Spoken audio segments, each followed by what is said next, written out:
Vince Lynn, seconded by Hepburn. All in favor? Aye. Aye.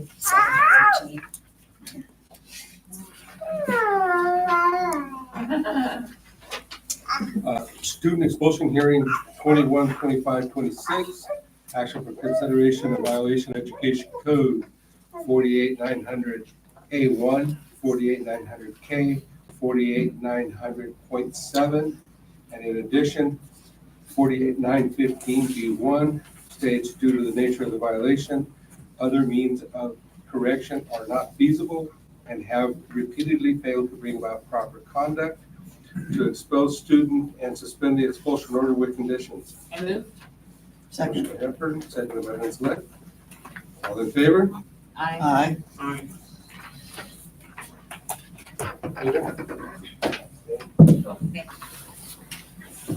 For one.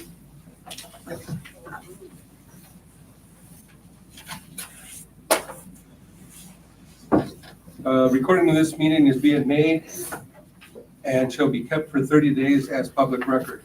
Please stand for the Pledge of Allegiance. And can we have our cadet lead us, please? Ready? Begin. I pledge allegiance to the flag of the United States of America and to the republic for which it stands, one nation, under God, indivisible, with liberty and justice for all. Thank you.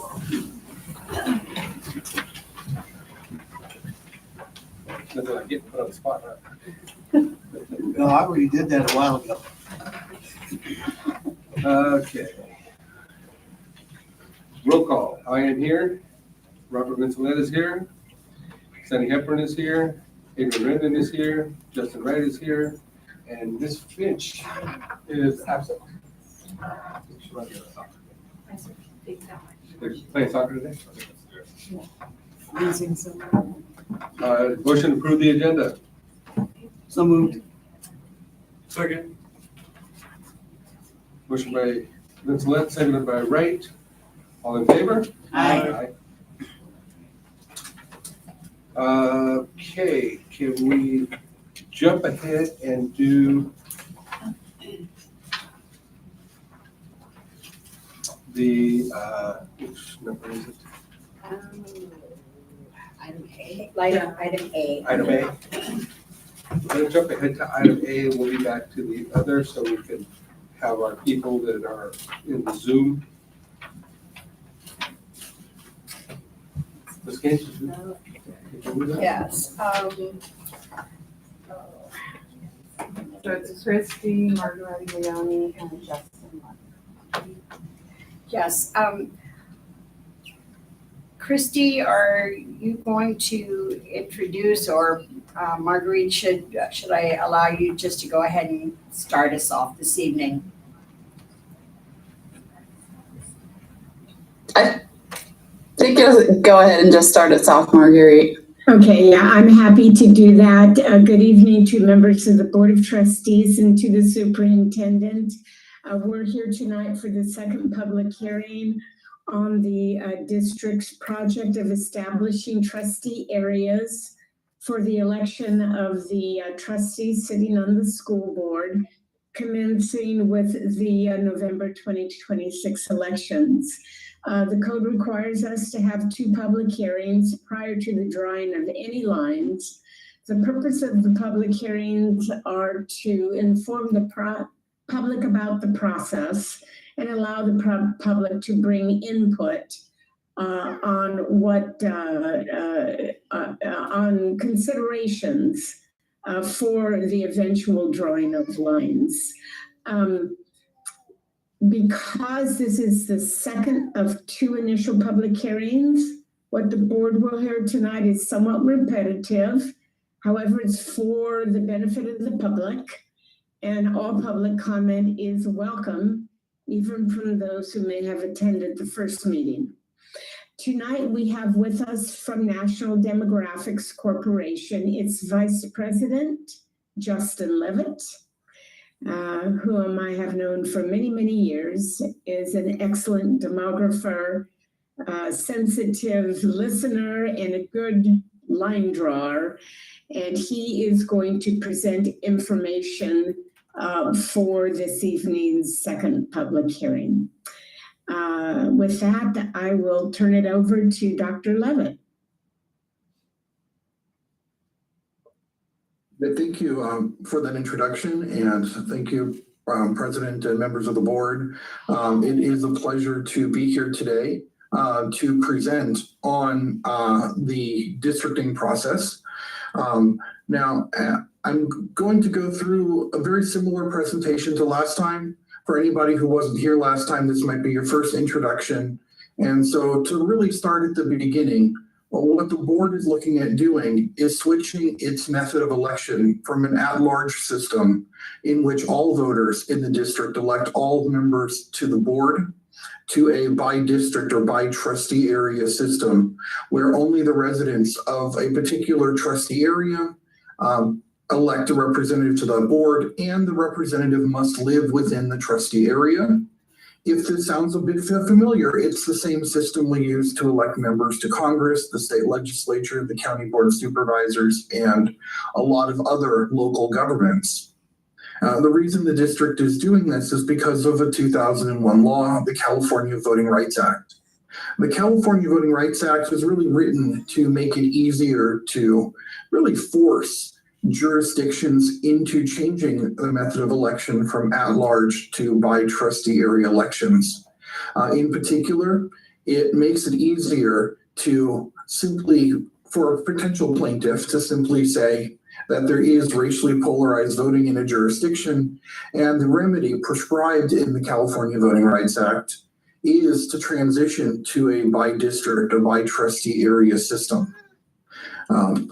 Because of this, what we've seen is that throughout the state, over 340 school districts have made this transition already, in addition to over 200 cities.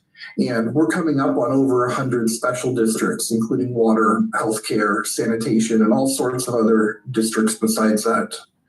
The legal history of the CVRA, so far, no plaintiff has fully won at any trial. The two jurisdictions that have really gone through the full trial process, Palmdale and Santa Clara, both lost. Santa Monica went all the way up to the city of Santa Monica went all the way up to the state Supreme Court. That is now back down for more hearings at the local level. We are also have two other cities, Burbank and Huntington Beach, that are also in litigation on the California Voting Rights Act. And one of the reasons why maybe only a few cities have even challenged the CVRA is because of how expensive it has been to challenge the law. As you see in the right-hand column, some of the settlements are well over $1 million. And some of the smaller settlements, I say, are some of the older ones, over a decade ago, Madera Unified, Compton Unified, Hanford Joint Union, whereas some of the more recent cases are well into 7 figures or more in terms of what plaintiffs have demanded cities and other local jurisdictions pay. Because of this and the threat of litigation, the California Voting Rights Act, the legislature actually has capped the amount that a jurisdiction is eligible for if they make the transition kind of in response to the demand letter, and it's capped around 40,000, much less than most of the settlements that have happened so far. In addition to that, the state has also laid out a process for making this transition, and really they've laid out this 90-day window to make a transition from at-large to by-trustee area elections. This is the principal reason we move so quickly through this process, particularly for the districting process. It requires 2 initial hearings, the first of which the president of NDC, Doug Johnson, was at. This is the second of the 2. And in these 2, we talk about the demographics, we talk about the criteria, and we hopefully answer all your questions about the process of transitioning to trustee areas. Following this hearing, we'll release the draft maps. And with those draft maps, we will have our first discussion of those at least a week after. The law actually requires a minimum of 7 days between the release of the draft maps and the discussion on them. And it also requires that we have 2 hearings on the draft maps. So we'll come out with our first round of maps, and then we'll have at least 2 opportunities to discuss, potentially revise any of the draft maps as needed. Following that, the board will select their final map, and it'll be sent to the County Committee on School District Organization. The County Committee on School District Organization is the organization that handles any sort of change in the election system or boundaries of a school district. And they're required to hold a minimum of 1 public hearing on the proposal transition, and they have the final approval on the draft map before the lines would be implemented for the 2026 election. From there, we think of it as a rollout. The first 2 trustee areas will hold their elections in 2026, the remaining trustee areas in 2028, and over the course of those 2 election cycles, the district will fully transition to the by-trustee area system. Then, in 2030, we'll be taking our new census, and in 2031, we'll have an opportunity to revisit the boundaries of the trustee areas as part of the redistricting that takes place in the year ending in 1. So that's a little bit of a time frame. Whatever lines we adopt here tonight or in this process will only be used for the 26, 28, and 2030 elections, because we'll have an opportunity in 2031 to redraw those boundaries. I should note, as we talk about go into the criteria, that this process of transitioning to by-trustee area elections does not change the board's obligation to all the parents, students, and residents of the district. Their fiduciary responsibilities remain the same.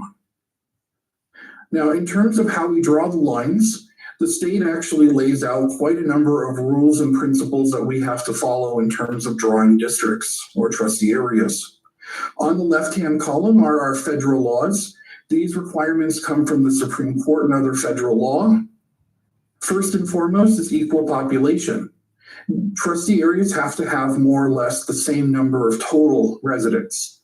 And this really comes from that 2020 population count in the US Census. We are allowed some deviation or difference from perfect equality, and that's to achieve everything else on this list. But we have to get pretty close. The maximum difference between the largest and smallest trustee areas can be no more than 10% of the population of a trustee area. And so as we look at our maps, we'll see that deviation, or we'll call it the total deviation. That's the number that has to stay under 10%. Second is our Federal Voting Rights Act requirement. I know that there is some pending litigation in the Supreme Court, but as of right now, we use our existing case law and state law to determine what this means. Race cannot be the only factor or the predominant factor in the creation of a district or trustee area. It must be one of many factors considered together as part of determining communities of interests and neighborhoods. While we do take into account, and you'll see some maps later on about our protected class communities, what we're really looking for here is to be able to justify that trustee area boundary, not solely on the basis of race, ethnicity, or national origin. And we'll look at that with the maps later on in this presentation. In the middle column are our Fair Maps Act criteria. These are fairly new. They came into being in the beginning of 24, and they prioritize a certain number of, as you can see here, of rank ordered criteria. On this list, first is contiguity. That's a fancy way of saying that the district has to have one outside border, that all parts of the district must connect and touch to each other. So we can't put the rural areas on either side of the CDP in one area and not connect them to each other. They have to physically link to each other. Second, avoiding neighborhoods, a division of neighborhoods and communities of interest. I know in our first public hearing, we talked about a number of neighborhoods and communities of interest in the city. The law really focuses on these socioeconomic and geographic areas that should be kept together, as the law says, for the purpose of their effective and fair representation. And so when we have clear-cut neighborhoods or other sorts of communities, often smaller than a trustee area as a whole, we want to avoid drawing trustee areas that would cut those areas into separate divisions. Third is not dividing cities or CDPs. And so to the extent we can minimize the division of our census designated places. The census designated places are really just a census term for areas that aren't officially incorporated. That is, they don't have a city, but they're recognized as being a geographic location by the Census Bureau. Fourth is following easily identifiable boundaries. So to the extent that we can use things like major roads, natural divisions, and other features that people would recognize, we should strive to do that. And then fifth, they prioritize compactness, and defined as not bypassing one group of people to get to a more distant group of people. And that's really aimed at sort of those hooks and fingers, lines that seem to wrap around areas in order to grab a particular house or neighborhood. But keep in mind that these criteria are rank ordered for a reason. If there is a community of interest or neighborhood that really makes sense to residents, then we keep that community together first.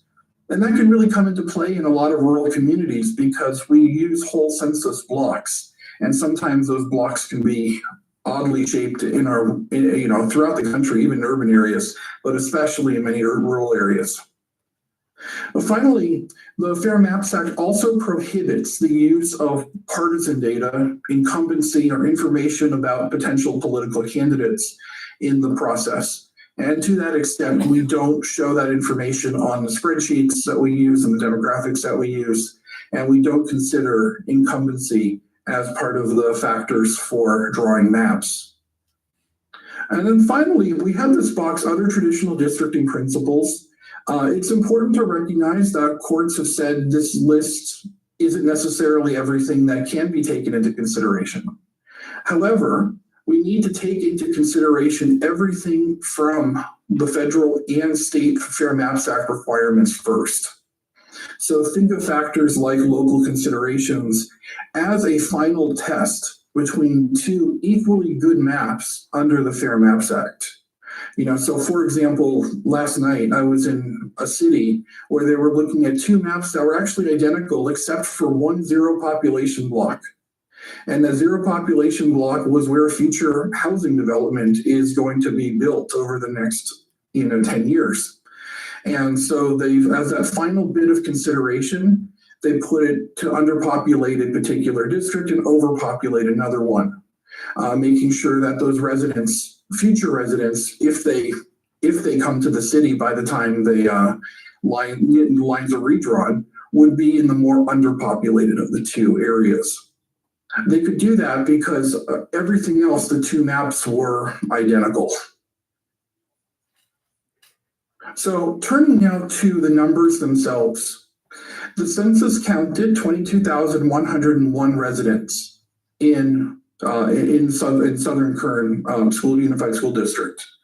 Of that population, as you can see here, the total population was about 43% Latino, 38% white, and 11% Black.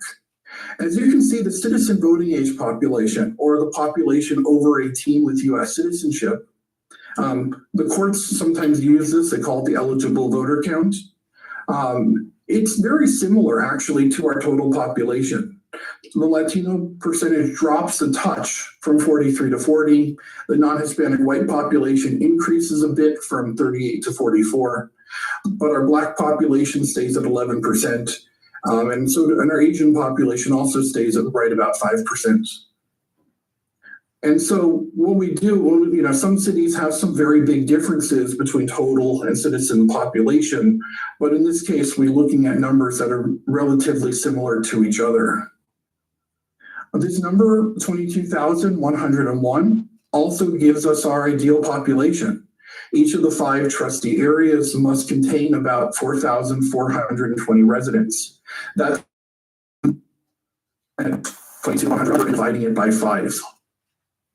Now, in addition to our total population, we do use a lot of other demographic data, including income, education, housing type, and you're going to see some maps in a couple of slides showing some of these measures. What I really want us to think about a lot of this is that these can help us understand where our communities and neighborhoods are. Of course, they're no substitution for your local knowledge of your communities, but they can a lot of times they do map onto where those communities are, the ones people recognize. And so we can use these in every community. Different parts of this chart become important to understand what the differences are between our trustee areas.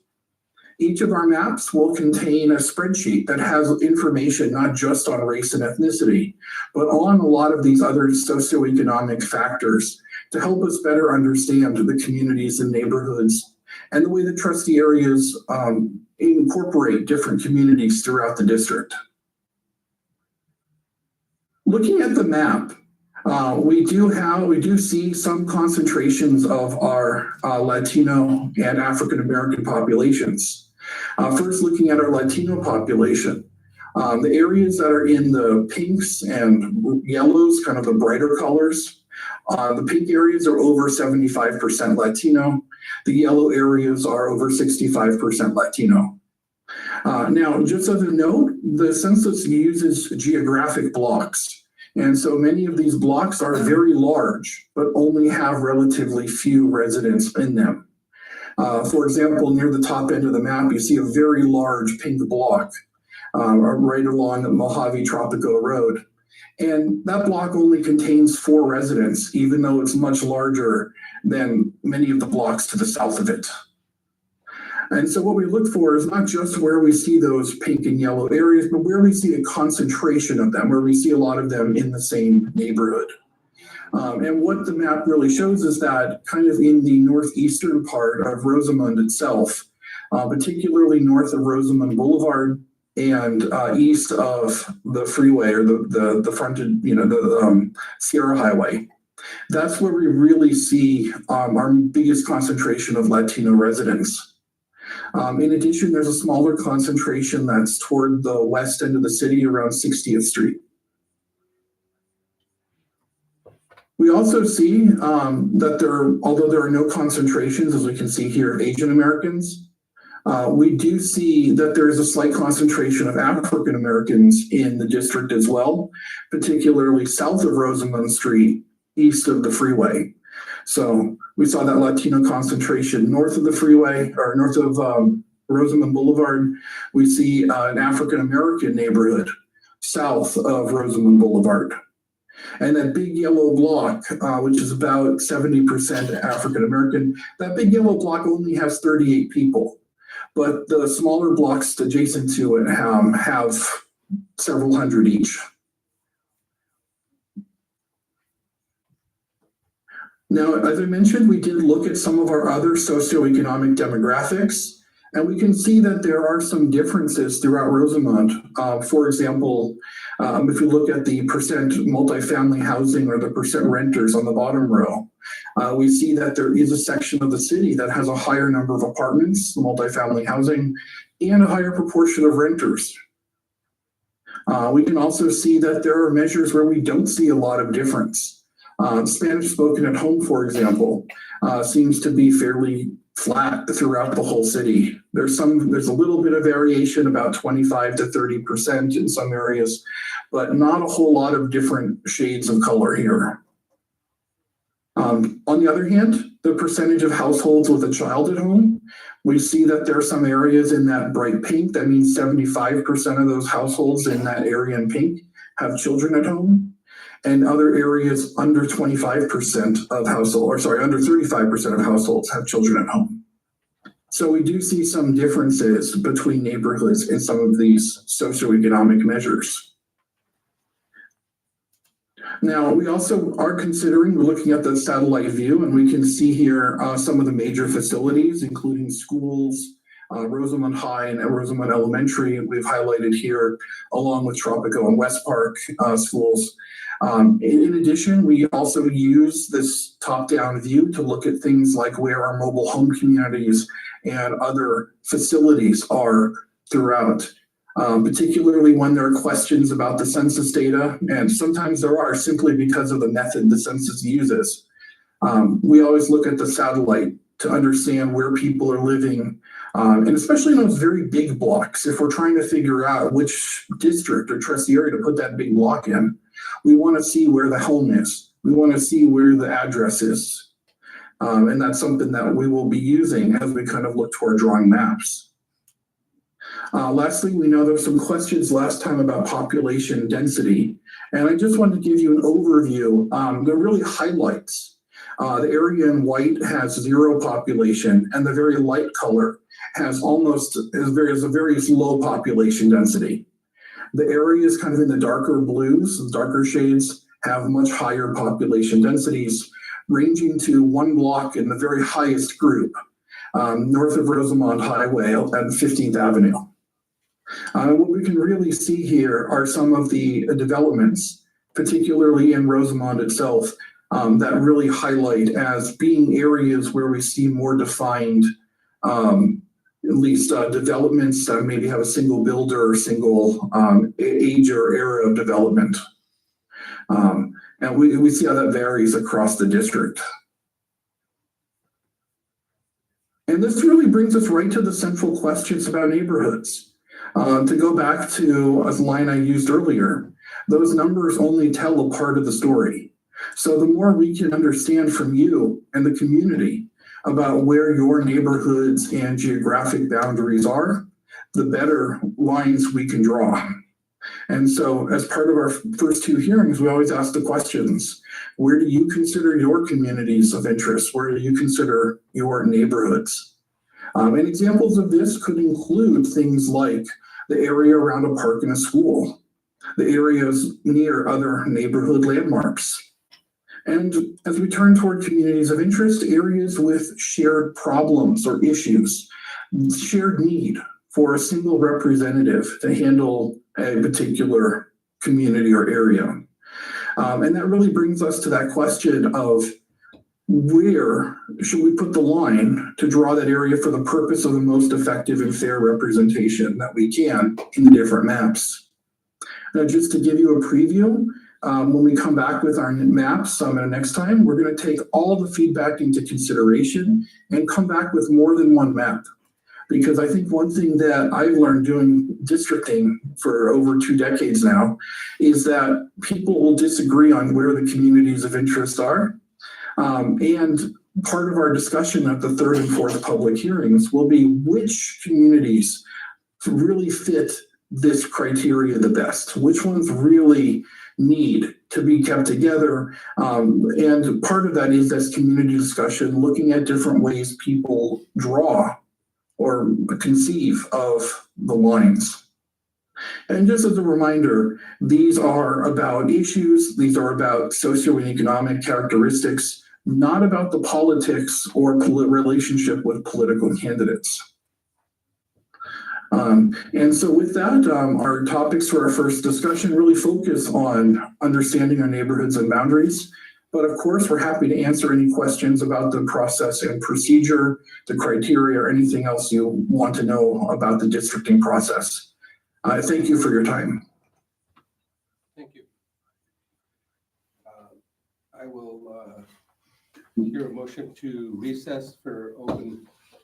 Oh, motion. I'll second. Motion by Vincent, seconded by Bridget. All in favor? Aye. Aye. Aye. Time is 7:43. Public. Any, So how do we ensure that, just looking, I mean, I have to live here, well, most of us live here. So how do we ensure that our current board would have equal rights to then run again, as opposed to, with all due respect, we don't get very many candidates. So would we then wind up with vacant seats? Good. possibly, I mean, Yeah, no, we absolutely could. Like in certain areas, it was brought up multiple times. well, to be honest, some of you would cancel out each other. If again, I'm not putting anybody's out there something, but some of you guys are gonna cancel out each other by your own jurisdiction. Yeah, we were. That's why we're trying to like, I know you're- right, I hear what you're saying, like, what do you do? That's why we're having this discussion to draw the maps. So Right. what he's saying is like, what do you consider a neighborhood? like in your area, what are the boundaries of your area where you are? Because I know where you live. Right. So what do you consider your Well, I mean, boundaries? I'll be honest, I have no. I would, I think that's a. I just want to interject here that it's very difficult to hear what is being said. Maybe if you got a little bit closer to your microphones. The microphone's where you're at. Very difficult to hear the conversation and the comments. And undoubtedly, we want to capture all of them. So one of the big concerns was, basically, one of us would be out, not able to like, have a full 5-seat, board Right. members. To where one district might not be represented because nobody decided to run. Right? Right. So How about you? is this a question about how the trustee areas eventually function, or? I don't know how Let's it's up see. here. So, I don't want to go up with Just that talk data in right front of the there. TV. Just talk right there. So the question was, like, how do we ensure that our districts will properly be represented? For the fact that, I mean, we're all very much, aside from a couple of us in the room right now, live in the town. So I can honestly say there's only one person that would represent my entire side of Roseman. Now, chances are you probably need 2 people from that side of Roseman if we're looking at population and drawing lines and stuff like that. So how does that work if, say, the second seat, nobody was to run for it? Because if you look at our past history with elections, we don't exactly get a lot of candidates. I can't talk any louder than that. Oh, that's good. If I can hear you, they should be able to hear you. Is she frozen? I think she's comprehending. So I can take a first answer at it, and then Margaret wants to add in. But yeah, go ahead, Dr. Levin. But I know that the fear, nobody will run and nobody will successfully, file paperwork to run, is a very common concern we hear from a lot of districts. And the truth is that it is a reality that some districts have faced where nobody runs. However, once you have that election where nobody runs, the board will fill it as they would fill any vacancy today, except it would only be, the call for applications will go out from that trustee area. And the real hope would be that, if, somebody who may not have thought about running because they had to run district-wide, because they didn't want to compete in an election, might apply to serve as an appointed member of the board, who lives in that trustee area. That representative will have to reside within that trustee area. There's no way around it. But our hope would be that that failed election would lead to somebody who may not otherwise run volunteering to serve. And if it doesn't? Yeah, so basically the question was is if it doesn't, right? Like now you only have 4 board members. That makes it really tough. And it's harder to have a quorum. And you have to have a quorum, correct? Yes. No, it is difficult to have a quorum when you have a very small board. And what's even more difficult is everything has to pass nearly unanimously. It's hard to make room for opposing points of view when you don't have a full board. The most unfortunate thing about trustee areas and a lack of a full board is certain areas do not have an elected representation. So with that, I want to point out some of the things that Dr. Levitt did say, and that is that these lines are for election only. The goal is that the lines are set up on a neighborhood basis that makes it easier for people to run. In other words, the people on the east side of the freeway run in their neighborhood. They don't have to, they put their signs up in their neighborhood. They don't have to go over to the west side that could be quite extensive, neighborhoods they don't know well, and try to get themselves known in order to get a majority to run, a majority to win. So one of the goals of the smaller election areas is to encourage more candidates, because you just running for your neighbors. But a second point is that the trustee areas, while there's neighborhood based, they're not intended to interfere with the functioning of the board or the responsibility of the board for the full district. Yes, when there is a small board, it's difficult to get a quorum, nobody can be absent. And I mean, if your board is 5 and you only have 3 members sitting, everything's got to be unanimous vote. So it can be tough at times. But the hope is that the trustee areas themselves will encourage candidates. If not, then we, at the redistricting time, can reconsider the electoral system.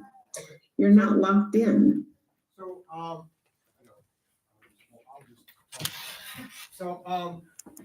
With having said that, are they gonna take into account, or have they taken into account past, people who have run, or past elections?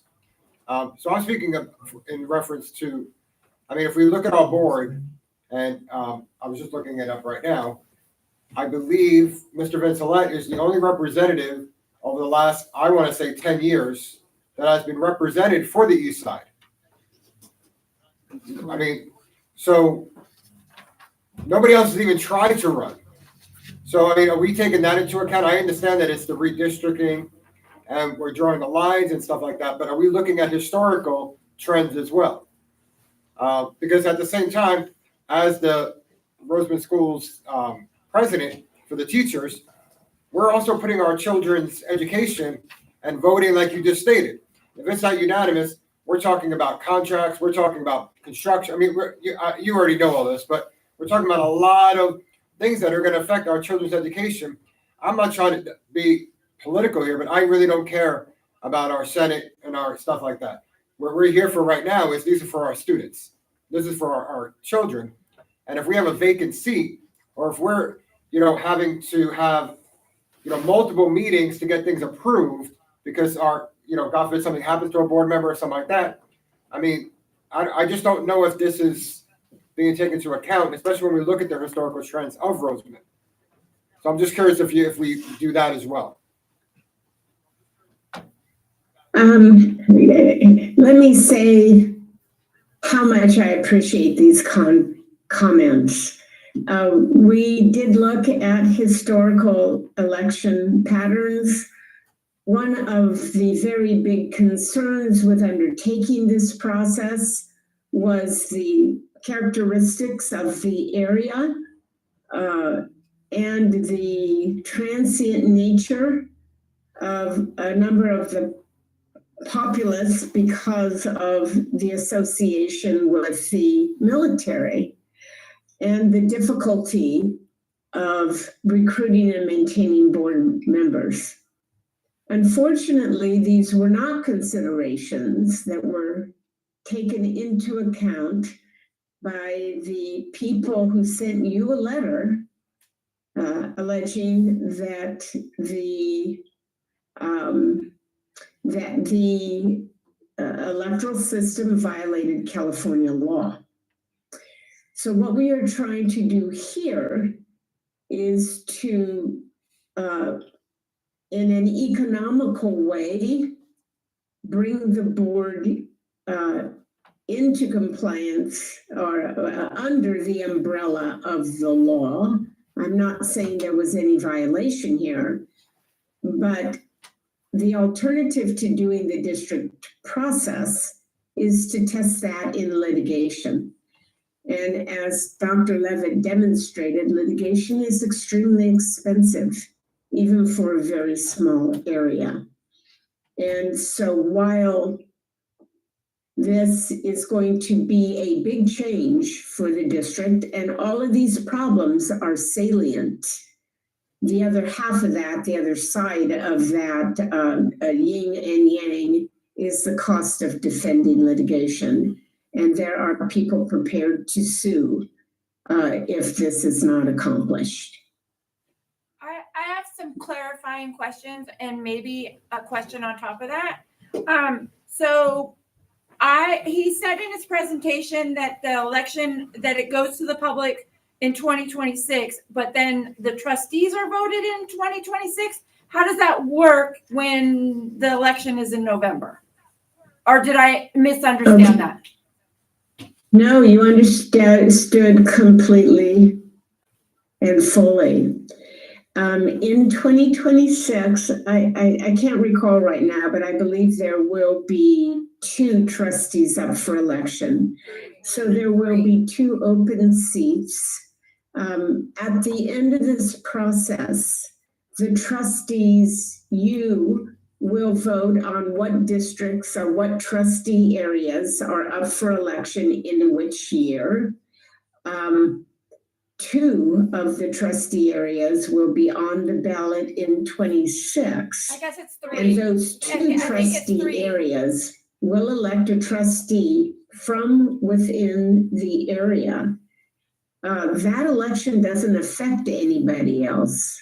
The other 3 trustees remain on the board for their full term. And then the remaining 3 trustee areas that were not on the ballot in 26 will be on the ballot in 28. So by the time you enter the election cycle in 2030, the entire board will have been elected in trustee areas.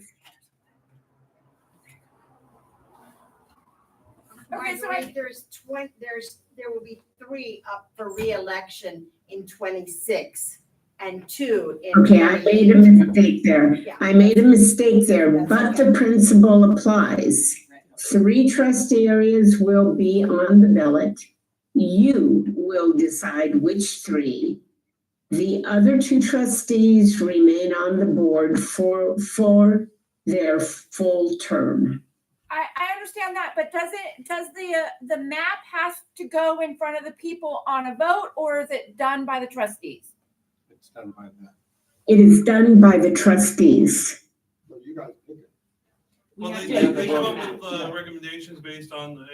But I guess where my clarification is the public doesn't. We're obviously this is the public hearing, but does that map go to the people to be voted on election day? I guess that's my question. The answer is generally yes. However, there's a special provision in the code that says when you are threatened with litigation, the trustees can enact the map without a vote of the people. So that will be a decision for you to make. You can put this on the ballot. If the voters vote it down, then that leaves the district at risk of litigation. The alternative is for you to take advantage of the statute that permits you to adopt the map without voter approval. And this would protect the district from litigation. I just want to, I put that out there, just I said it, but you're right. So it can't go on the election in November, next November, because we're voting next November for 2 new members. 3. 3, sorry. So it can't go on, so the public, there's no option. And I'm nothing against the board, but really, there's nothing, they have to pick the jurisdiction, so to speak, or the lines, because 3 of them are running for re-election. And honestly, so, two of them or even three of them, depending on how they Could be draw the it same up, area. could be running against each other. So, If you determine to put this on the ballot, then in November of 26, the three that are up for election will run at large. And you will only use the trustee areas if the voters approve the map. so, if that happens, are we out of compliance and could possibly be sued? Yes. Yes, So what you're suggesting is that we enact our right to vote on the maps as a board. correct. It makes sense, right. However, that is a recommendation to avoid litigation. Right. The alternative gives the decision to your voters. However, the risk of that is a very expensive lawsuit. Right, exactly. Okay. So right, exactly. So our next meeting or our next steps, will we start to see maps that are drawn out? Absolutely. Dr. Levitt, when will the maps be available? So according to the timeline we presented, this Friday, November 21st, the maps would be available. Okay, they will be posted on the district website for comment. Nothing about these maps is set in stone. They are starting points for developing trustee areas around communities. I do have a question for you, Dr. Levitt. There was significant testimony at the last hearing about neighborhoods, natural dividers, location of schools, location of new schools, older housing versus newer housing, transportation corridors, boundaries at 40th and 35th Street, the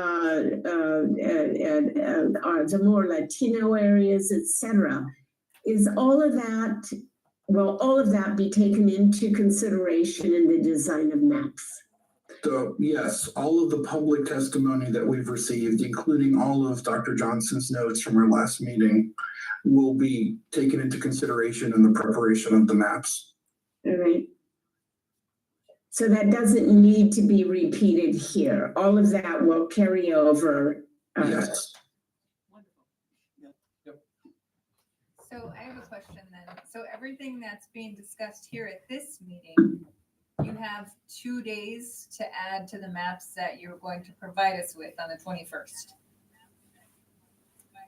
If there's anything more you wish to add to the initial maps. Yeah. Because after the third public hearing, there'll be an opportunity for revisions and changes, or questions about the maps that could lead to modifications or changes. Maybe I misunderstood questions, but the board and individual members of the board are clearly able to suggest and request and order changes to the maps based on your understanding of the community. These are just starting points. Yeah, and I wanted to stress that basically the maps that come out later this week will only be those starting points. That if there are modifications needed or changes needed, there will continue to be an opportunity to make changes and revisions to the maps, but even combining or features of two different maps together. And so the process really doesn't end this week with the posting of the maps. It really begins with the posting of the maps.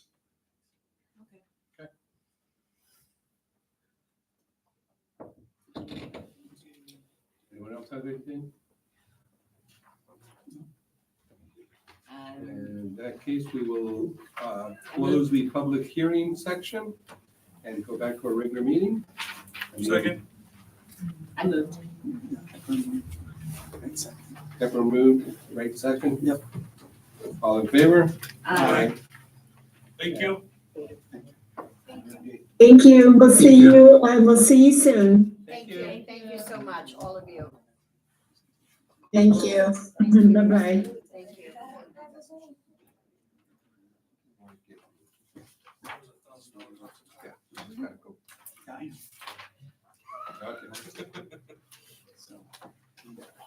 We just did this.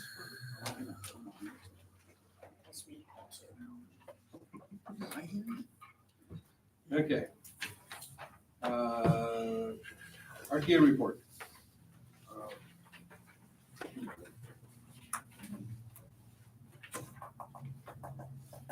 That was a long, Well, I'm gonna be honest, with all due respect to Ms. Gaines, because we've had good meetings and stuff like that, there's just an issue that keeps coming up that we haven't had the opportunity to discuss. So but I know she's gone. I'm just gonna put this and then we'll have a discussion, Ms. Gaines. Sure. Because I don't like to put stuff out there if Ms. Gaines isn't aware, but we've just had a meeting last week. I think the board, just gonna, as you can see, there's a lot that has to say. If we could maybe look into revising our independent study, short term, something has to be done for our teachers. Like I said, there's a whole thing here, but I'd much rather talk to Ms. Gaines first, and then maybe we could adopt a new policy. I mean, I literally came here to talk about an incident that happened this week, and then that's why I said, oh, geez. I just got an email from a teacher saying that they're supposed to provide we'll go into it, a month's worth of work by tomorrow. She just got the paper today. It's impossible for us to do it. It's only 15 days. Yes. I mean, it's not a month worth of work, right? It's only 15 see, days. this is- okay. 15 school days. 15 school days. If you want us to educate the children and to give them solid foundations, I know the way you're saying it, but that's the way it seems like it's coming across there. Not, Mr. Wright, I don't mean that towards you, but just the kind of nonchalant, like just give them work. We can't do that. We have to, if we're gonna teach bell to bell and we're gonna be good educators, we've got to be given the proper time to plan and prep and get the stuff ready for a student that's gonna be gone. I was only coming in here for a question about 3 days. Now I gotta think about all the way till January, they're gonna be out from, I believe, tomorrow. I mean, that's, So you're saying that a teacher was notified today or yesterday that they need to provide a student who's gonna be out pretty much the next day with work for a month. And this was just dropped on them and they're expected to just. right. And again, that's why I said, me and Ms. Gates have not gotten into it yet. And that literally email just came through where, I mean, I don't know how to even answer that. Mr. Shovlin, may I just interject something for you? No, please. First of all, the short-term independent study and the attendance recovery of 10 days, that is not something that Southern Kern Unified School District created. Basically, we're following the law, the ed code for that. There is no thing as short-term independent study of more than 15 days. So I'm not sure where that problem sets in. But what I'm gonna ask you to do, because I will be in Orange County, I would like you to direct your questions tomorrow to Dr. Mendez. No? I prefer if we didn't do that. Okay, you would prefer to be. Well, I was told that there's nothing in the ed code that says the teacher has to have planning time. Has to have what? Have time to prep it. Well, a teacher has to have time for 30 days. Who told you that? Okay, you know what? Even though I'm gonna be in Anaheim, could you possibly text me and I will step outside and have that conversation with you? Absolutely.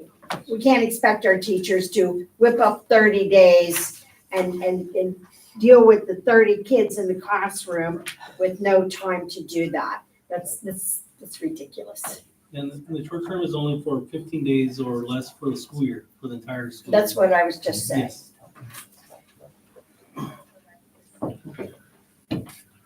Anything else? No, and honestly, I had everything positive. That's why I'm not trying, that's why I don't wait. And I don't want to do that to mistake. So I just want to put that out there, right? Because we just had a meeting last week, but it's just that these past 2 days, I've been bombarded with questions about it, and I haven't got any answers. But I think that's what this is for you to bring things up like that, so we are made aware. Right, but I don't like to do that to Ms. Gaines. That's why I'm going to put it out Yeah, there. That's fair. So that's what I'm saying. Let me and Ms. Gaines talk about it first, but it's just, I just want it to be that we might have to then look into some kind of board policy for planning time then. Even though it's an ed code, and I get that, but maybe some kind of time that something has to, because if you're gonna be gone for a month.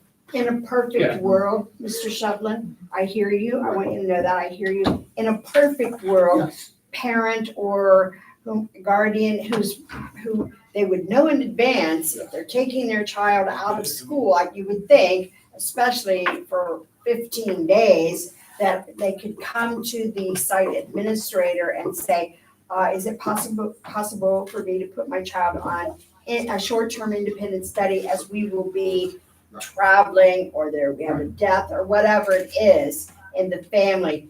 Next day, within 24 hours, that's unheard of. Tell them, Just- don't freak out, it's gonna be okay. Oh, no, that's what, and I appreciate that. That's all I needed. That's it. Thank you. And I appreciate it, Ms. Gaines. Thank you. Okay. We all good? Yes. Okay. CSDA. No report tonight. What? Thank you. No, but, enjoy your week off to those that aren't working. Have a good, fun, safe Thanksgiving. What days are you off next week? Thursday, Friday. Okay. Nice. I'm not even off those days. Since mine's not here. Work 3 days, get 4 off. Okay. You guys know. Right. Can I get you one? Yeah. Relax.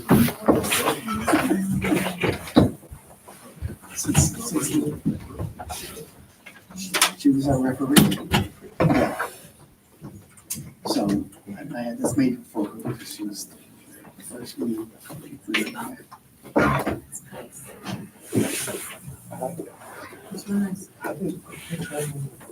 Oh, they do that at Michael's. Sunday. That is cool. Yeah. We, This came from Captain Moss Charlie. Was out, they were out there, we took a picture. Oh, so we're gonna do it. I sent her out so she could meet her mother had to take the baby. Oh, I see, okay. This is, her mother was. I'm gonna we do go ahead Dr. and Mendez? jump Go ahead. ahead to, Yeah. I was gonna say our CEO, but he's not here. CBO? So we're gonna pass on Robert. Dr. Mendez. Right, good evening, everyone joins us in person and also online. We've been having professional development. Dr. Wetzel's been working with Roseman High last week, and then earlier this week, we had professional development for Success for All. It's seniors are offering PD on Success for All, reading intervention program there, elementary, and the focus is K through second grade there.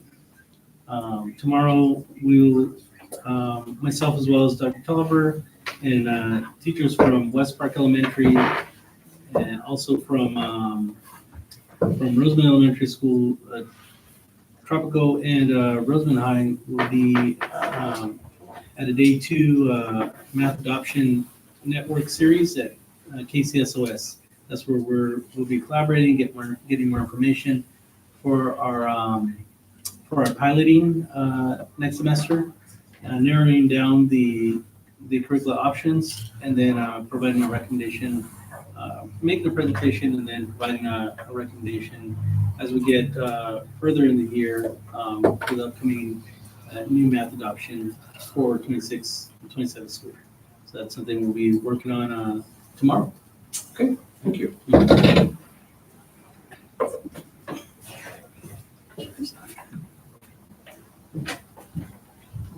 Coming. Right there. Put a pat on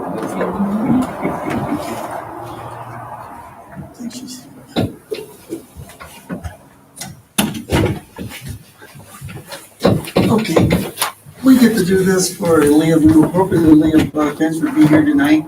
So I have a little presentation for our very first female referee for Powder Puff. So, according to her aunt, we took her totally out of her comfort zone. Am I correct? Yeah. Never saw it. I was her mentor. So, Mrs. Gaines, what I did is that Captain Wall sent me a picture with us out in the middle. I was her mentor and so forth. And I want to share. Look at what she's wearing for boots. This lady could outrun anybody, any of the girls out there with those boots on, and they're heavy. Mrs. Gaines?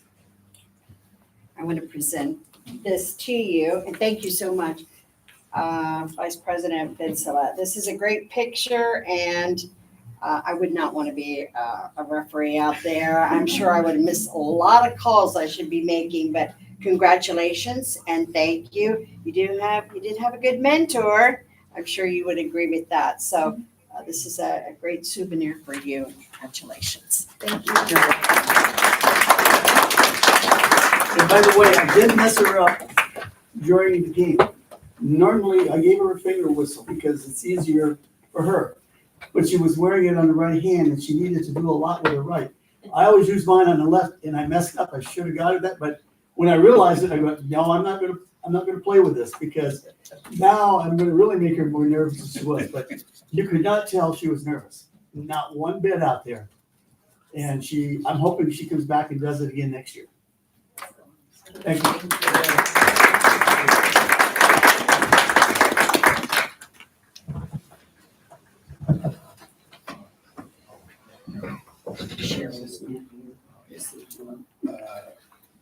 Assistant Superintendent of Special Education and Pupil Personnel is absent, correct? Yeah, she's out this evening. Associate Superintendent of Human Resources, Leanne Hargis. Good evening, everyone. I don't have too much this evening, other than just to say that I hope everybody has a restful vacation. Great time with their, family and friends, and just a happy Thanksgiving, and we'll see everybody back in December. Okay, thank you. Superintendent Gaines. Okay. I have had a chance this week to spend some time at two of our schools. Yesterday, I was at Tropico Middle School in the Paxton Patterson STEAM Lab with Mrs. Shauna Tenich, who is our phenomenal instructor out there. We had 3 classrooms in and out of that time zone in this class doing presentations. We had a little passport as we visited the many stations with the students and saw their presentation board and listened to them. If we completed what they wanted us to do, we got a sticker. So my passport had 16 spots for stickers. And the time I was there, and I was there the whole time of the class, I was only able to get to 12, but I probably talked a little more than I should to some of the kids. But anyway, phenomenal work. I did not visit one student who was not well prepared, who could not talk at length on the topic. They were talking, one young lady presented on leadership, on stress. I had to go to that one. And she asked me, do you have stress? I was like, oh, do I dare tell? I was like, a little stress. And she gave me my own set of bubbles. And I said, what are these doing? She goes, this is how I deal with my stress. And she was blowing bubbles, and I actually tried it, and I still have it on my desk today. I was showing Ms. Hargis This is how I'm now dealing with my stress, by blowing bubbles. But it was just phenomenal to see, and it makes you so proud when you see the kids who I can't say enough good things. Every child in there, and one of the classes was a class of students with special needs. I couldn't tell. They all did a phenomenal job. So thank you, Mrs. Tenich, and thank you to all the students and parents who supported them in creating those wonderful boards and stickers, everything they had for each person who participated. We also had 2 guests from Kern County Superintendent of Schools who the last thing I heard was they were inviting Mrs. Tenich to present in February in Kern County, and I said, oh, I heard that. Because apparently Mrs. Tenich has this little history of maybe not sharing when they ask her to do all these things. But I told her, I said, I heard that. Chances are I'll be heading up to Bakersfield when she presents, because it's wonderful work. I also visited Rosamond High Early College campus today. I was with Mr. Vajnoff, Mr. Adams, Mr. Dane Adams, Dr. Mendez, Dr. Tolliver, Mr. Wexler. We all went. We kind of split up. I ended up with Mr. Dane Adams, and we visited some math. We visited pretty much all the math of anybody who wasn't on prep. We also visited a little bit of science, Spanish. It was really great, a wonderful tour of the campus. I congratulated all of the administrators that I saw today, because the campus was so clean. And I honestly can say I did not see one cell phone today. I've been there a few times. I was there not too long ago with Dr. Mindeborough, and we took some people there. Didn't see a cell phone. Now, allegedly, somebody had one and passed it, but I figure 1 out of 920 students. I'm not gonna worry too much about that. So it was just really, really good to see kids, having conversations with each other and just, during passing period, just doing what kids should be doing, and it was wonderful. So thank you, Rosamond High Early College campus, for hosting us today. And I want to just say that next week is our Thanksgiving break, and I want to wish all of our families, our staff members, our students, a wonderful holiday. It is, these times are, as we get closer and closer to the end of the semester, it becomes a little more stressful with grades and giving finals and making sure that we're assessing everybody and doing everything we can to provide intervention. So we're all in need of that, I think, that break. So I wish everyone a wonderful holiday, including my board members here who are here more often than you guys ever could imagine. And so I want to thank them as well. So yeah, thank you.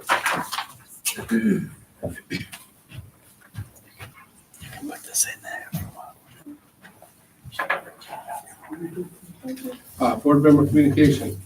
Let's start with Mr. Wright. Honestly, just have a good next week. I'll be at work at my, but that's okay. Let's hopefully enjoy the time off if you get it. Other than that, that's all I got for this week.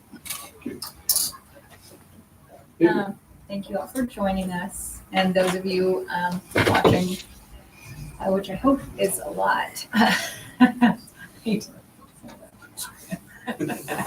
Dan can give us the numbers later. Yeah, the large It's number. top secret. There's 3. He said it's top secret. 4 watching right now. Don't worry about that. I just wanted to say that, as you all know, we do hold expulsion hearings, and I think that we have a teen vaping epidemic.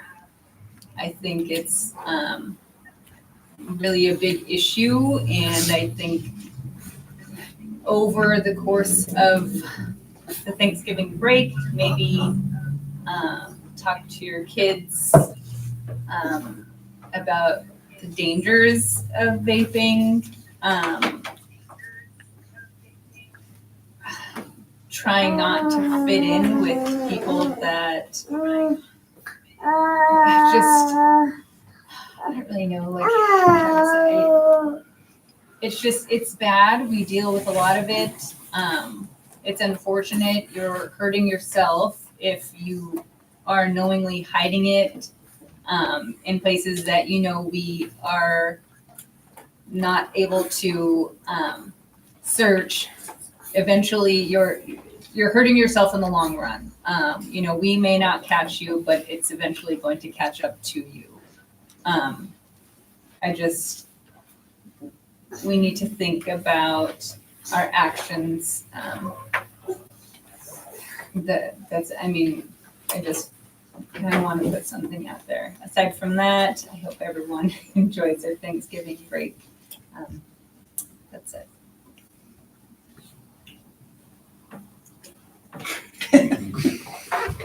Thank you guys for being here. Thanks whoever's watching. I do hope everyone has a good week next week, working, not working. I work every day, man. I'm out there, I was outside, I was pulling up weeds, and I was like, look at the seeds, they're growing. If weeds are gonna grow, seeds are gonna grow. Throw the seeds out there. It's gonna rain, you're gonna grow something. I planted sugar snap peas like a few weeks ago. I was out there eating peas, and okay, I washed them first. But you can grow anything. I want you guys to plant some seeds, okay? You can still grow things right now. It's possible. Cold hardy crops. If weeds are gonna grow, seeds are gonna grow. That's all I'm gonna say. Okay? All right. Thank you guys for being here. I'll leave you alone now. I've got a great crop of weeds. I bet. That's right. Okay. All right, thanks. Okay, we started off today. I was hoping that Leah Finch would be here to do some of this, but she is not. She's out enjoying herself playing soccer, which is, I commend. I'm a firm believer in students, using them to do things. And so I went to Captain Wallace about 4 years ago and asked him if we could enlist the Cadet Corps to officiate Powder Puff. He readily agreed. We went and did it. We've been doing it for 4 years. And I said, today we recognize our first young lady to be the referee. And that's a hard job. She can tell you that. So, but I did ask Captain Wallace to give me the whole list. I have Risa Rodriguez. I have Sophia Chavez, Deegan Farmworth, Aiden Gilliam. Now, this one I'm gonna slaughter, but it's Nathan Sirabon Kong, Xavier Soto, Santiago Esperanza, and Talisha Guyton. They were all volunteers. They had mentors. I had Terry Cook, Dana Furman also came out to help. And I'll tell you, this is the best crop of officials that I've seen. They were more into it and knew the penalties better than some of us actually. So hopefully we'll see them next year. Thank everybody for tuning in and who's here tonight. Next week, happy Thanksgiving and enjoy the week off. Look at those seeds you planted in her. Look at that. Good job. You're an official. Well done. Well, what was the incentive when I told you how much the official makes when they do? You remember? $1,500? No, $148. Oh, she thought it was $1,500. Yeah, I know. I wish it was, but this was 140. Yeah, I know. So, but we need officials, and this is another way of, in talking with my association, of trying to get officials into this. And there is interest, so we'll see them hopefully in a couple of years when they graduate. You're on your way, sir. Just want to thank everybody for being here and everybody who's online. And as far as our redistricting, we got a letter of lawsuit pending if we did not redistrict. That's why we're going to this system, which I do not like. I think it's bad for the community. But I guess the only way we can keep from being sued is doing this. So just want everybody to know that that's why we're going this route. Again, I am not for it, but it is what it is, and we have to go forward. So, with that, do we have anything from the public? No, No comment from the public? no subcommittee. Okay, nope. Well, I'll give them something. We did get the buildings for the, did AMS deliver the buildings?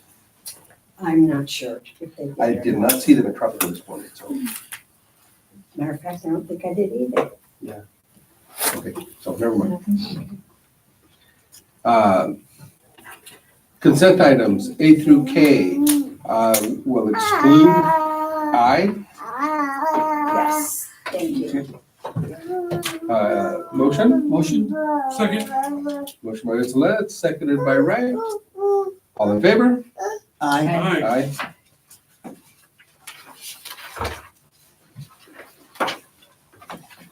Okay, approved career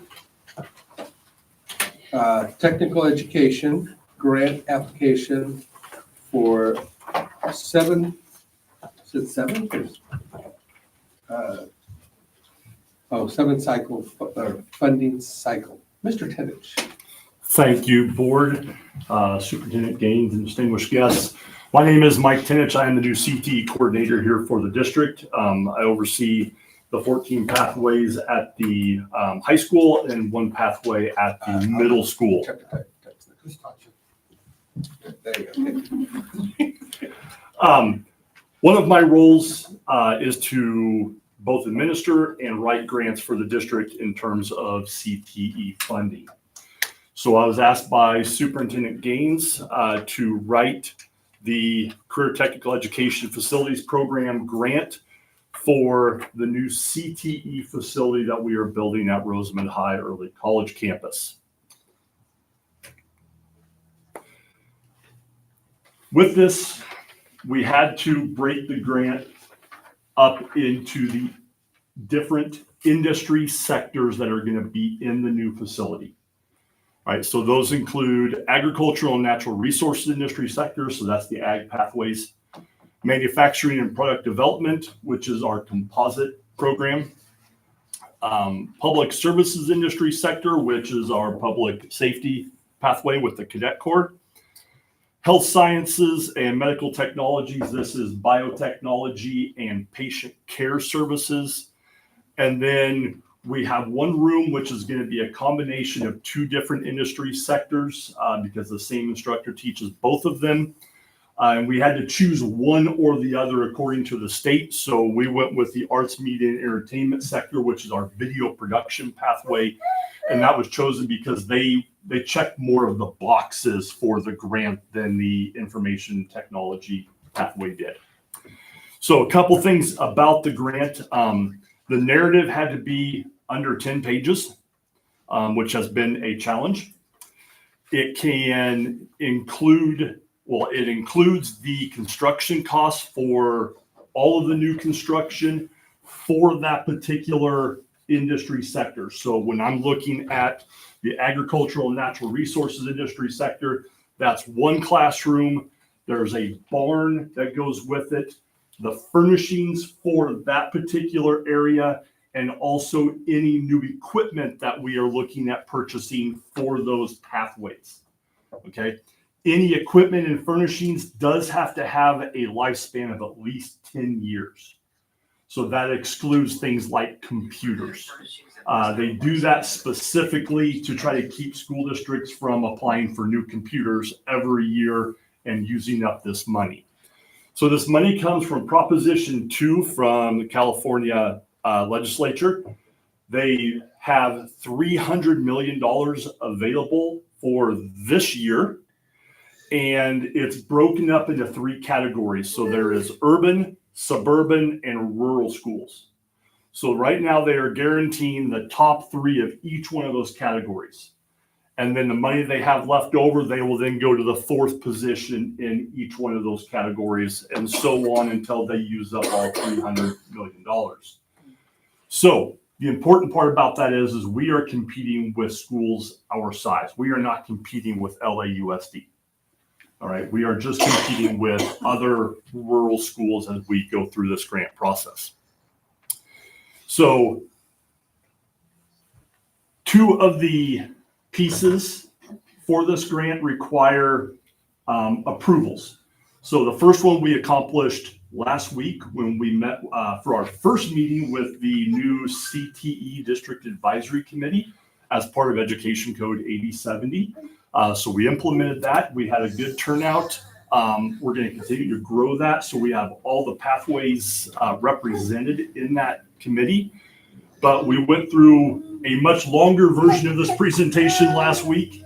But I want to try to get through it fairly quickly today for you so I have time to answer any and all of your questions that you may have concerning these grants. So a good portion of the actual narrative is just the wordsmithing of, what pathways are we doing and why, the number of students that we are serving in each one of those pathways, et cetera. They had a whole list of questions that we had to answer for each one of these 5 grants that we have written up. The important piece for you all is as we get into those final funding numbers. So, of course, after I sent this to Alma, I had people get back to me today with updated numbers. And so I have since updated the numbers in the presentation, but they did not, they were not present in the packet that you have. So these are updated numbers for you as of today. So yes, so that's. Or sorry, as of this afternoon, actually. So the grant is broken up into 2 pieces. First off is the construction and site preparation. Again, that's for that one little section. So according to the project manager and the architects, we are looking at approximately $1,300 per square foot for the CTE building. Now, the barn section is a little bit different. The barn section is cheaper because it's a prefab, and that's only $125 per square foot, but that is also included in these final numbers for you as well. So the top number that you see on the paper you have in front of you and then up here on the board, I apologize for everybody else. They are a little bit outdated, not by a lot, but a little bit. So the cost of the ag area, so just the construction of that classroom and the barn area, we're looking at roughly about $2.7 million. Sorry, just for that section. The furnishings and the equipment for those 2 pathways is about $260,000. So we combine that up and we get a total amount for the ag and natural resources industry sector. And the grant is a 50-50 matching grant.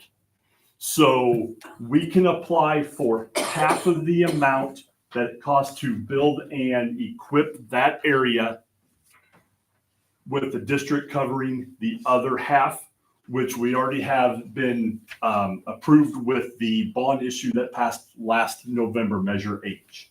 Mr. Tibbs, Yes. may I just ask that, request that as you're going through, would you please give the public and our Yes. friends at home the new number? Yes, thank you. You're welcome. So the top number has not changed. The middle number is at $309,000 now. And so that gives us a total, which I don't have on here, the grand total, but that 50% that we are going to request from the state is at just north of $1.5 million is what we are requesting as part of this grant for the ag and natural resources pathway. Okay, so again, that's construction, site prep, and equipment and furnishings for that pathway. The second one is arts, media, and entertainment. This one is still fluctuating.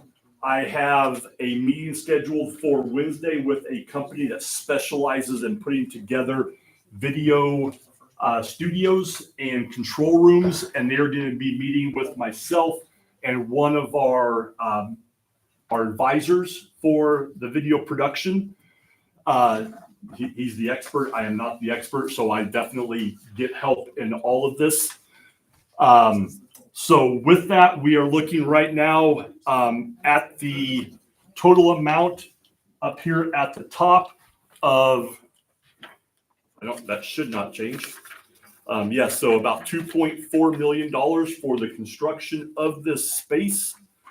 And the equipment and furnishings is actually a little bit less, at sitting about $650,000 for equipment and furnishings, which gives us a grand total of actually just a little bit less than what you see on the screen here, of about $1.54 million as opposed to the 1.56. And this is 50% only. This number in yellow is 50% of the total cost of construction, site prep, equipment, and furnishings for that area. The health sciences and medical technology. So the top number again here is not changing. So we're looking at about $2.2 million for the total construction, with equipments and furnishings, again, less than the number that you see here, at right around $185,000 for that equipment. So that gives us a grand total that we are going to be requesting of about $1.19 million is what we are asking for in the grant. I have two more pathways for you. So manufacturing and product development, again, this is our composite.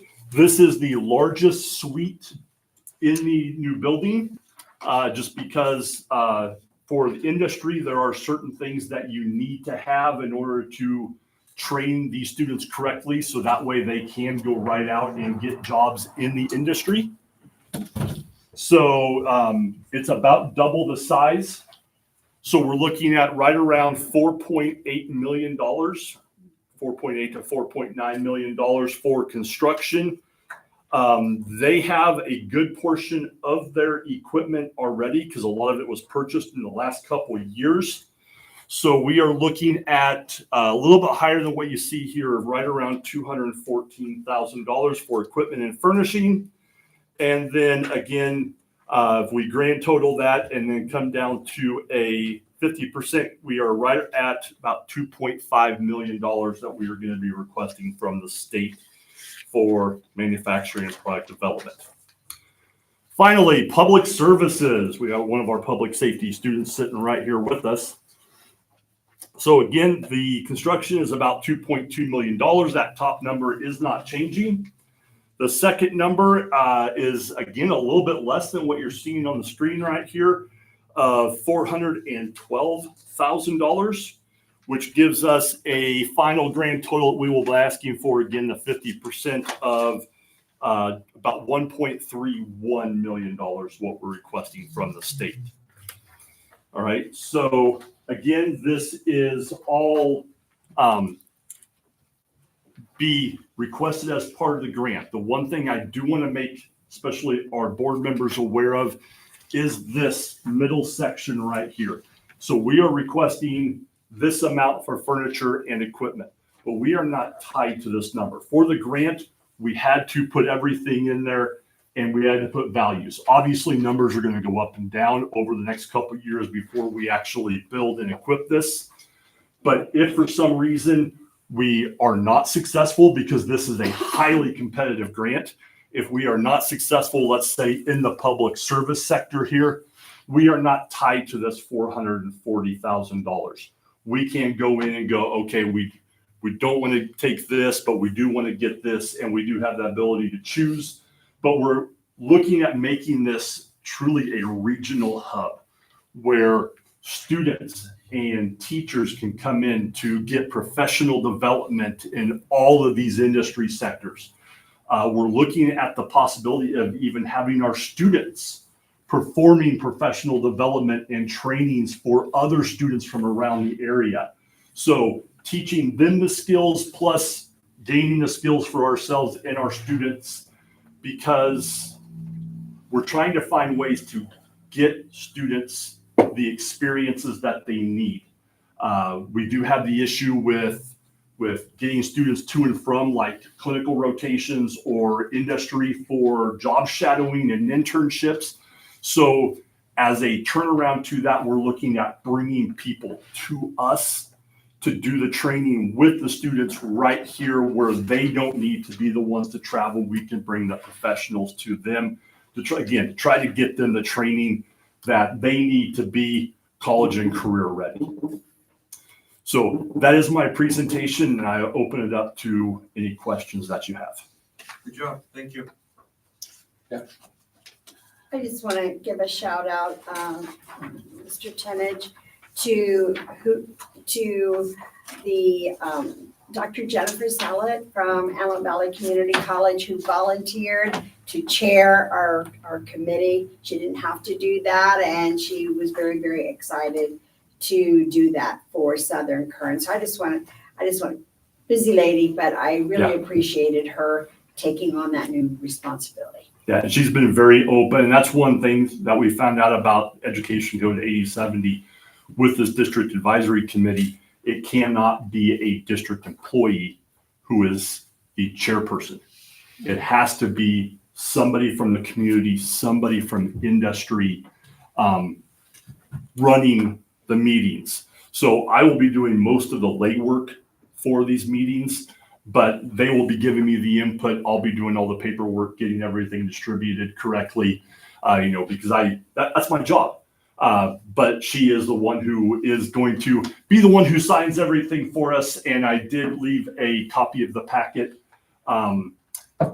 that she signed off on. She signed off on it yesterday for us. I wanted to, again, be transparent to everybody and show that, not just come in and say, oh, yes, we did approve this, but here's the signature from our chairperson saying it was approved per the district advisory committee. And Mr. Tenage, I want to thank you, because everyone sitting in here and everyone watching, they probably are not aware of what little time we hired Mr. Tenage. I like to say I stole him, but I'll use hire tonight. It's such a better word.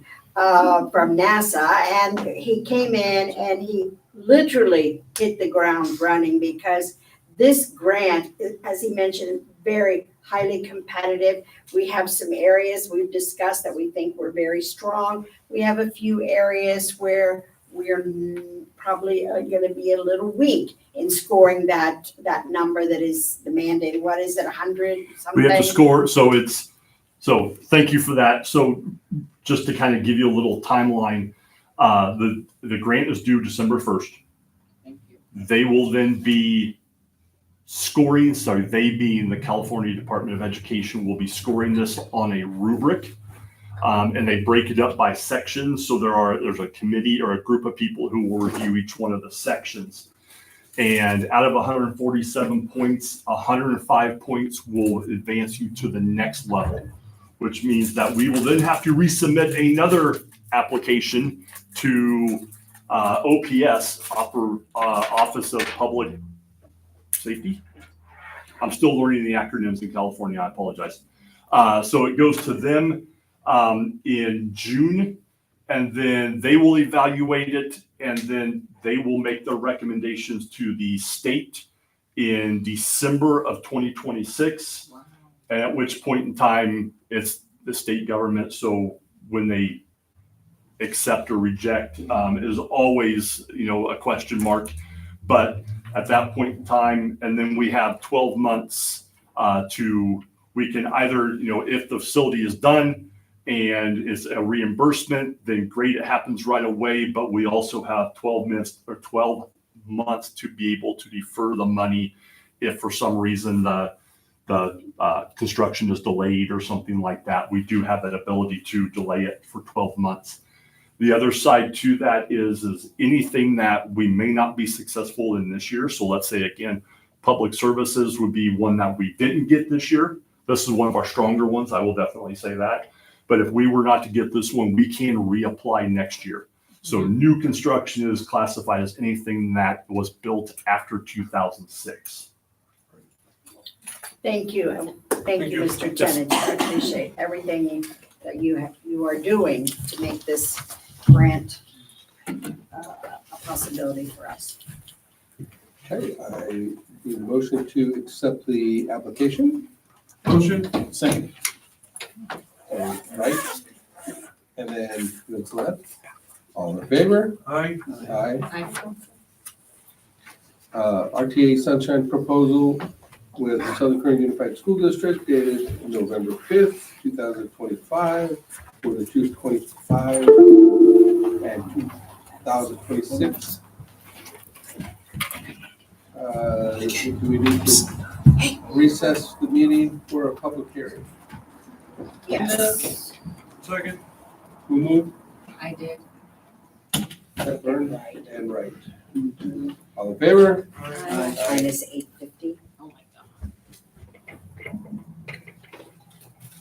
God.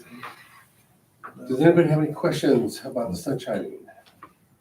And board, that proposal is on page 80 of your, or excuse me, it's on page 80, yes, that was right, of your packet. No questions. No. Move to go. You're saying you just agree with everything? What's that? This game's not easy. Tricky, I said, you're saying you agree with everything? tricky. We're good. No Tim needed. Okay. They agree, Mr. Shevlin, that you'll provide lunch first. Oh, yes. She's wanting Subway sandwich. I move to go back in Okay. the close. Second. Hepburn and Vincelette. All in favor? Aye. Okay. Sunshine Proposal dated November 14th, 2025 for the 2025-26 games. Yes, sir. The hearing that you just opened and closed was RTA's proposal to us. Now on page 81 is Southern Kern's proposal to RTA. And so if you would open Okay. that. I was looking at this one. Moved by Vincelette. Second. I heard a second over here. Right. No? Good question. Right, okay. Time is 8:52.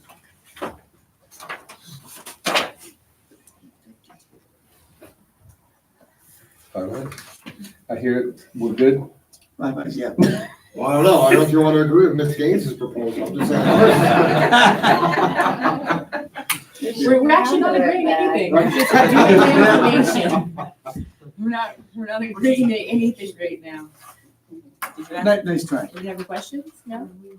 No questions? I move to go back into close. Motion by Hepburn, seconded by Vincelette. All in favor? Aye.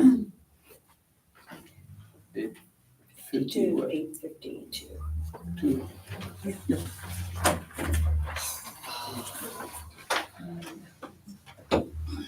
Annual organizational meeting is scheduled for December the 17th, 2025.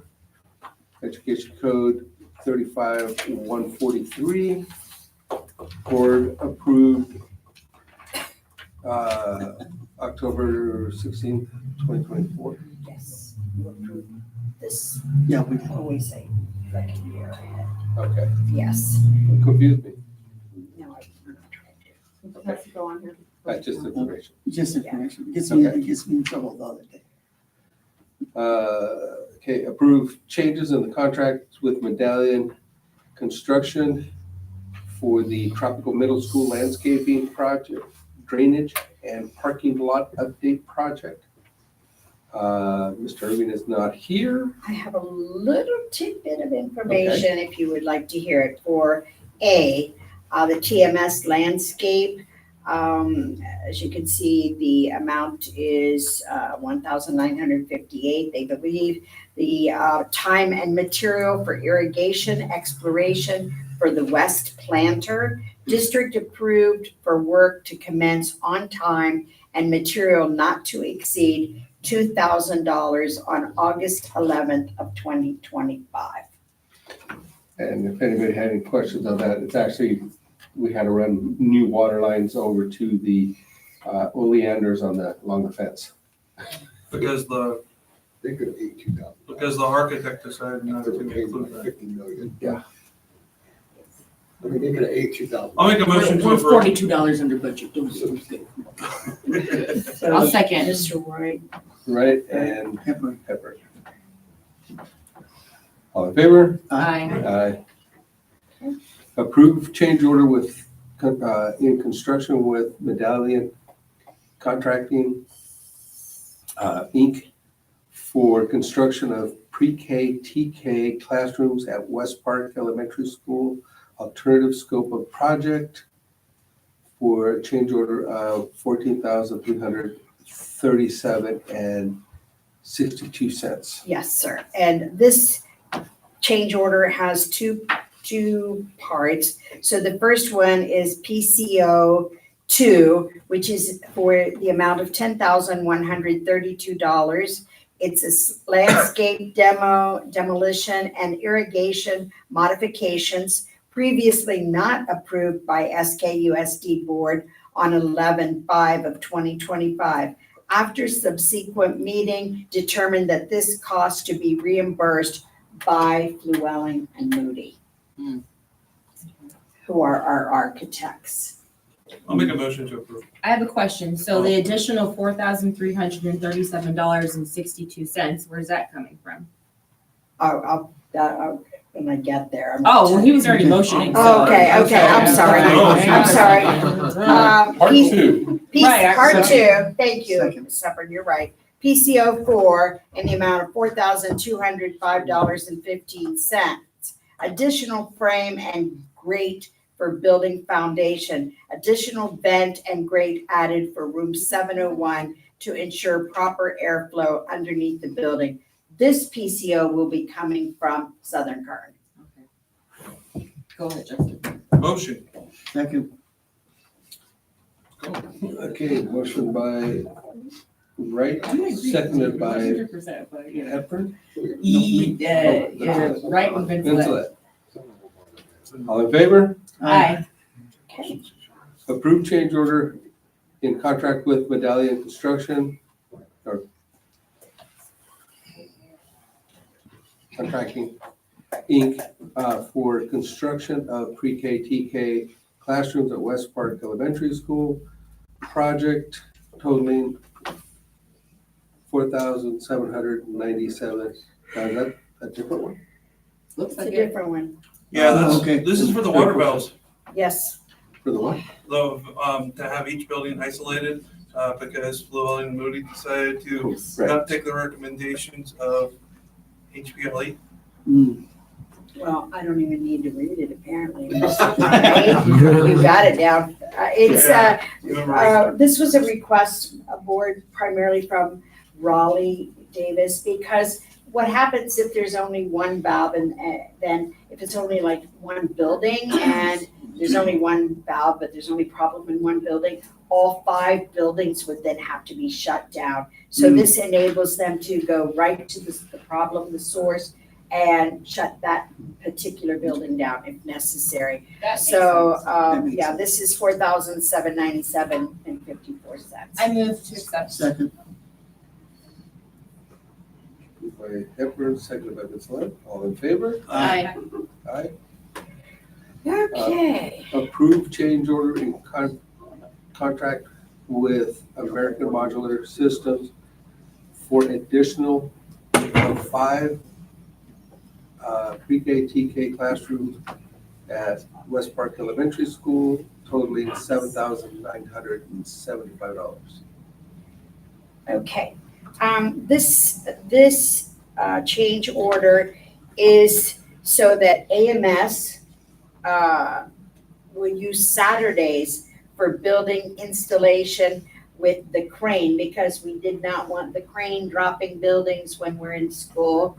Although there might be one person over there that I'm just Drop them joking. over on Tropico. Just joking. So installation with the crane beginning this upcoming weekend. So 7,975 represents 50% of the cost for the 2 dates. So AMS did lower that by 50% because we told them you cannot crane buildings when we're in session. That's real. That's I real. move to approve. Second. Motion by Hepburn, seconded by Wright. All in favor? Aye. Aye. Approve the following list of personnel items. Anybody have any questions? I'll move to accept. And we ask you to approve them as written. Make a motion to approve. Vince Let motion. Okay. Wright second. All in Justin, favor? aye. Aye. I move to adjourn. Second. Give it to whoever. All in favor? It was me and Brendan. 9 o'clock. 9 o'clock.